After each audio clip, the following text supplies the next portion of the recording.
Former President Robert Mugabe has stepped down, but he leaves behind a shattered economy with 90% of the working population unemployed. At the core of their economic policy has been unwillingness to reform and to open the economy to the world, to become more globalized, because that would require political sacrifices that nobody was willing to make.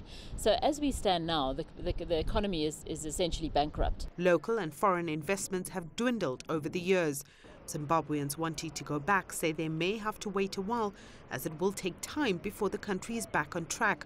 Policy changes will be key. Unpicking all of those regulatory changes, re-looking at policies like indigenization maybe and how it has been implemented, will be quite challenging economic issues for Zimbabwe. There remains the challenges on the ground in terms of liquidity in the economy. But analysts believe the end of the Mugabe ruling will perk investor interest. There will be some people who might go in there, and certainly China has been very supportive to the Zimbabweans even through the toughest times. So I think you'll see some projects starting to happen. There is already money sort of lining up for Zimbabwe. Around 3 million Zimbabweans live in South Africa.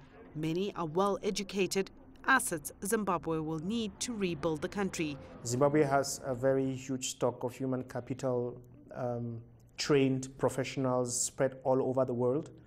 And it would be wise and sensible for a government that comes in place to create a platform for all of these resources to be able to come back and help with the process of reconstruction of the country. I think it's beneficial for all SADC member countries to have a strong Zimbabwean economy in the region. So there is a definite regional imperative. Zimbabwe also sits in the middle of the north-south corridor, which is a critical route for intra-SADC trade of goods and also the movement of people. For Zimbabwe and all her people, the real work starts now. Sumitra Naidu, CGTN, Johannesburg, South Africa.